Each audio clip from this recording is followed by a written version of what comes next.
आपल्या शहरातील प्रत्येक घडामोडी लेटेस्ट अपडेट पाहण्यासाठी आपल्या पब्लिक मीडिया चॅनलला लाईक, शेअर, सबस्क्राईब आणि फॉलो करायला विसरू नका। अंबरनाथ पश्चिम येथील प्रभाग क्रमांक 5चे भाजप उमेदवार प्रजेश तेलंगे यांचा भाऊ सत्यम तेलंगेवर कोयत्यानं प्राणघातक हल्ला करण्यात आलाय। एम्पायर कॉम्प्लेक्स परिसरात हा हल्ला करण्यात आलाय।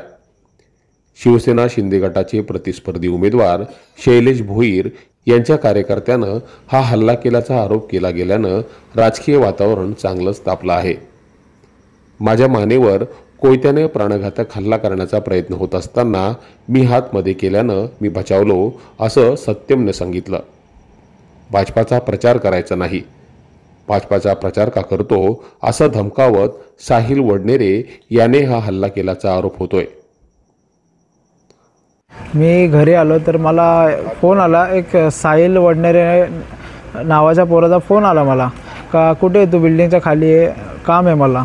तर मी खाली आले असता तो माझ्याशी 5 मिनिटं नीट बोलल्यानंतर त्यांनी वातावरण बघितलं का इथे कोणी नाही आहे, काय नाही आहे, तर त्यांनी माझ्यावर हल्ला केला। तर त्याच्यामध्ये तो तर मला मारायच्याच उद्देशाने आला। त्याने तर माझ्या मानावर कोयता टाकला, पण नशीब मी हातमध्ये घातल्या कारणाने वाचलो, मी बचावलं गेलो त्यापासून।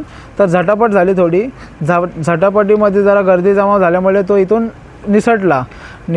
तर तो आलेला तेव्हा असं बोलत होता का BJP भारतीय जनता पार्टी पक्षाचा प्रचार तुम्ही करायचा नाही आणि आमच्या दादाच्या विरोधात काय बोलायचं नाही।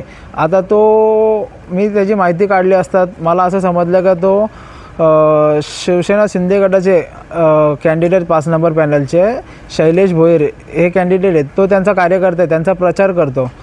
तर कुठेतरी तो मला विरोध करण्यासाठी त्यांनी हे कार्य केलेलं आहे, कृत्य केलेलं आहे। आता माझा भाऊ उभा आहे इलेक्शनला, तर मी भावाच्या सोबतच फिरणार, तर त्यांना ते कुठेतरी बघवत नाही म्हणून त्यांनी हे कृत्य केलेलं आहे। तर असे हल्ले करून माझा प्रचार थांबवण्याचा प्रयत्न केला तर मी तो थांबवणार नाही, असं भाजप उमेदवार प्रजेश तेलंगे यांनी सांगितलंय। साहिल वडनेरे म्हणून आहे एक पोरगा, तो शैलेश भोईरचा कार्यकर्ता आहे आणि मी त्याला लहान भावाला विचारलं, मी तर प्रचारामध्येच बिझी आहे पूर्ण दिवस, आणि मी लहान भावाला विचारलं आमच्या त्या सत्यमला का बाबा काय बोलला तो, काय विषय होता नक्की, तुझा काय वाद होता काय नाही। तो बोलला काय नाही, तू भाजपचा प्रचार करतोय, आमच्या विरोधात प्रचार करतोय। आम्ही तुम्हाला माहिती आहे का आम्ही कोण आहेत, आमच्याकडं किती मोठी यंत्रणा आहे, आमच्यावर केसेस होणार नाही, हे नाही ते नाही, आम्ही तुम्हाला कसं प्रचार करून देऊ, आज तुला फक्त आज तुझ्यावरती बारी आहे, उद्या काही करू शकतो। पण मी आपल्या माध्यमातून सर्वांना सांगू इच्छितो, कोणी कितीही जरी माझ्या प्रचाराला विरोध करायचा किंवा अडवण्याचा प्रयत्न जर केला तर मी कुठल्याही प्रकारचा प्रचार थांबवणार नाही आहे। समाजासाठी मी जे माझं ब्रीदवाक्य इकडच्या चिखलोलीच्या जनतेसाठी किंवा अंबरनाथकरांसाठी, प्रजेश तेलंगे 24/7 सगळ्यांसाठी अवेलेबल असणार। राजकारण कधी आज 4 दिवस प्रचार करायचं आहे, सीट येणार नाही येणार तर नंतरचा प्रश्न आहे, पण समाजामध्ये जर अशी गुंड प्रवृत्तीची लोक जर तयार होत असतील तर त्यांना विरोध करण्यासाठी प्रजेश 100% उभा असणार आहे। मात्र या हल्ल्याशी माझा काहीही संबंध नाही। साहिल हा शिवसेनेचा कार्यकर्ता नाही। पोलिसांनी सगळी शहानिशा करून दोषींवर योग्य कारवाई करावी अशी मागणी शिवसेना उमेदवार शैलेश भोईर यांनी केली आहे। माझ्यावर आरोप होतो तो पूर्णपणे चुकीचा आहे। ज्याच्यावर हल्ला झाला तो सत्यम तेलंगे आणि ज्याने हल्ला केला तो आहे साहिल वडनेरे। साहिल वडनेरे कोणत्याही प्रकारचा शिवसेना कार्यकर्ता नाही आहे। हे जाणून बुजून विरोधकांनी केलेले आरोप खोटे आरोप आहेत। माझं तर मी जशी प्राथमिक माहिती घेतली त्यानुसार साहिल वडनेरे आणि सत्यम तेलंगे यांचे 3-4 दिवसापासून काहीतरी वाद चालू आहेत आणि मी पोलीस प्रशासनाला विनंती करेन की दोघांचे कॉल रेकॉर्ड चेक करा। मी माहिती घेतल्यानुसार सत्यम तेलंगेने काहीतरी साहिल वडनेरेला बोलवून घेतलेलं का ये तुझ्याशी बोलायचं काहीतरी, त्याला बोलायचं काहीतरी, आणि त्याला बोलवलं, त्याच्या कानाखाली वगैरे काहीतरी मारली आणि त्यांचे काहीतरी हातापाई वगैरे झालेले।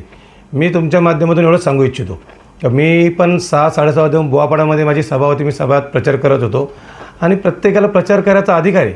सत्यम तेलंगे राहतो कुठे, चिखलोली पाड्यामध्ये, भले ठीक आहे त्याचा कोण तेलंगे उमेदवार वगैरे असेल तर आम्हाला या गोष्टी करायच्या गरज नाहीत। आम्ही शिवसेनेचे प्रामाणिक कार्यकर्ते आम्ही काम करतोय आणि पोलीस प्रशासनाला पुन्हा एकदा विनंती करतोय का जर हा जो हल्ला झाला याची खरी शहानिशा करा आणि ज्याने कोणी केलं असेल त्याला शिक्षा झालीच पाहिजे।